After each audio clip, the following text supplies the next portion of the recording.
श्री खुशी गुप्ता जी, राधे राधे महाराज जी, अगर स्त्री अपवित्र अवस्था में हो तो वह भोजन बनाना, रसोई में जाना, मंदिर में जाना इत्यादि कर्म कर सकती है ना जी। स्त्री जब अपवित्र अवस्था में हो तो उसे रसोई में प्रवेश नहीं करना चाहिए, मंदिर नहीं जाना चाहिए। अब आप कहेंगे महाराज जी क्यों नहीं जाना चाहिए? देखो ये जो नियम थे ना, ये आज के हजारों साल पहले बने थे।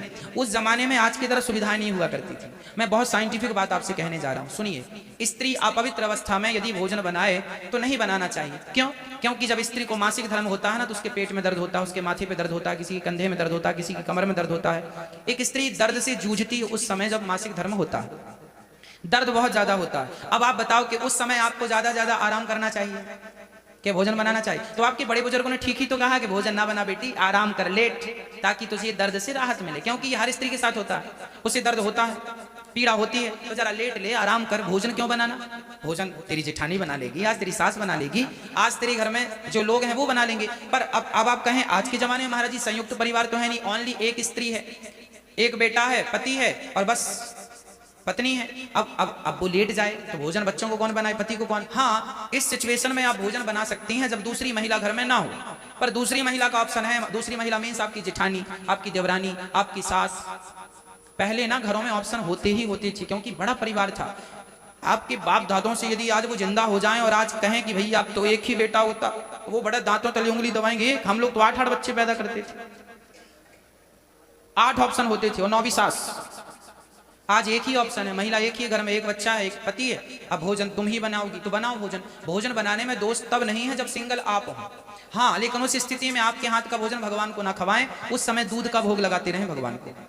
पति लगाए भोग या बच्चे लगाए भोग, कोई ना हो तो आप दूर से भगवान का भोग लगाएं और भगवान को स्पर्श उस समय पे ना करें। अब रही मंदिर जाने की बात, देखो आज के 1000 साल पहले क्या साइंस था, क्या सोच थी लोगों की, वो बता रहे हैं, उसका एक्सप्लेन कर रहे हैं। देखिए, जब आप घर से बाहर निकलती थी उस जमाने में अपवित्र अवस्था में, तो यदि आप घर से मंदिर जा रही हैं, माना कि मंदिर 200 मीटर दूर है, यदि आप घर से मंदिर की तरफ निकली और उसी समय रास्ते में आपका टाइम पीरियड स्टार्ट हो गया, रक्त का संचार होने लगा, फिर क्या करेंगे? इसलिए लोग कहते थे घर से बाहर ना निकलो। इस स्थिति में आज जितने संसाधन हैं, आज जितने साधन हैं, ये आज के 50 साल पहले कुछ भी नहीं था। आज के 100 साल पहले ये कोई भी साधन नहीं थे जो आज साधन है। इसलिए उस जमाने की महिलाएं कांच लगा के धोती पहना करती थी। उस जमाने का पहनावा कैसा था? उस जमाने में माता कैसी धोती पहनती थी? कांच लगा के। क्यों पहनती थी? क्योंकि आज की तरह डेवलप नहीं था। उस जमाने में रुका जब कांच लगा के धोती, झांसी की रानी कैसे धोती पहनती थी? झांसी की रानी कांच लगा के पहनती। कांच लगाना जानते हैं, समझ रहे हैं? कांच लगाना नहीं समझते। महाराष्ट्र में कांच लगा के आज भी माताएं, बूढ़ी माताएं धोती पहनती हैं। महाराष्ट्र कांच लगाना, भी रांगड़ाएं जितने भी हैं, आपको जितने चित्र पुराने मिलेंगे सब में कांच लगा के धोती। आज जो आप सिंपल धोती जैसे पहनती हैं ना, पहले ऐसी धोती नहीं पहनी जाती थी। पहले धोती कांच लगा के पहनी जाती थी, जैसे हम धोती पहनते हैं ना वैसे कांच लगा के। तो धोती कांच लगा किस लिए पहनी जाती थी? ताकि आप सुरक्षित रह सकें, उस अपवित्र अवस्था में आप अपने आप को सेफ रख सकते हैं। इसलिए आपको घर से बाहर जाने का आपके पूर्वज लोग मना करते थे। आपकी माँ, आपकी नानी, आपकी दादी, आपके पिता, आपके पति के बाहर मत निकलो साल में। बाप अपनी बेटी को मना करता था, माँ अपनी बेटी को, बेटे साल में बाहर ना जाओ। बाहर जाएंगे यदि रक्त का संचार हो गया, आपके कपड़े गंदे हो जाएंगे, कहाँ जाओगे? लोग हंसेंगे, लोग देखेंगे, इसलिए घर पे ही रहो। कितनी बढ़िया व्यवस्था थी। पर आज साधन है तो आप उसका प्रयोग कर रहे हैं। आप बाहर भी निकलते हैं, आप जाते भी हैं, खेलते भी हैं, खाते भी हैं, आप एग्जाम भी देते हैं, सब करते हैं। उस जमाने में पाबंदी थी। पाबंदी कर ये नहीं कि स्त्री पर अत्याचार करना, ना, अत्याचार नहीं, तुम्हारी सेफ्टी। बताइए, गलत था?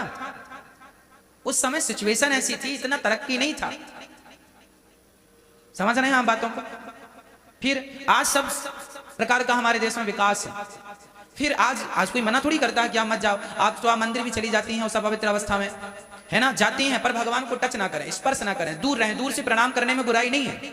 आप पवित्र अवस्था में भगवान को दूर से प्रणाम करने में बुराई नहीं है, भगवान का नाम लेने में बुराई नहीं है, भगवान की कथा सुनने में बुराई नहीं है। लेकिन टच करे कोई जाके भगवान को छुए उस हाल में, तो ये थोड़ा सा आपको सावधानी रखनी चाहिए। और तीसरी बात यह है कि जब स्त्री रजस्वला होती है तो उसके शरीर की सारी गंदगी निकलती है रज के रूप में, रक्त के रूप में। तो वह गंदा ब्लड होता है। वह ब्लड इतना गंदा होता है कि यदि उसके संपर्क में कोई आ जाए तो हो सकता है वो बीमार पड़ जाए। इसलिए लोग ये कहते थे कि उस हाल में अपने पति से, अपने बच्चों से जरा दूरी बनाओ। क्यों दूरी बनाओ? क्योंकि आज कोरोना जिसको होता है उसको भी तो कहते हैं दूरी बनाओ, 2 गज की दूरी है जरूरी। क्यों दूरी तो आज भी कही जा रही है।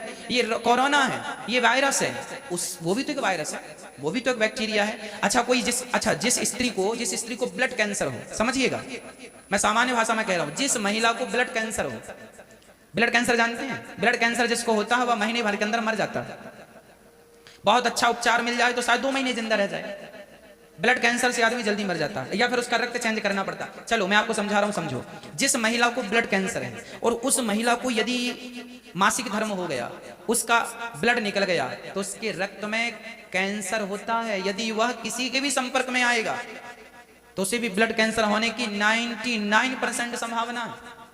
तो आपके जो पूर्वज थे हमारे, उन्होंने कितना विचार करके सिस्टम बनाया है कि उस हाल में शास्त्र कहता है कि स्त्री जब अपवित्र अवस्था में हो तो उसे अपने पति से दूर रहना चाहिए, क्योंकि उस समय यदि पति पत्नी का संबंध होता है तो पति को बीमार होने की 100% संभावनाएं बढ़ जाती हैं। यदि स्त्री को कोई जघन्य बीमारी है, भयंकर, माना कि ब्लड कैंसर है, और पति ने उस समय उसके साथ यदि संबंध बनाए तो निश्चित वह ब्लड कैंसर पुरुष को हो जाएगा। इसलिए दूरियों का सवाल था। इसलिए हमारे बड़े बुजुर्गों ने बड़े तरीके से रिसर्च करके, समझ करके हर नियम बनाए हैं। श्री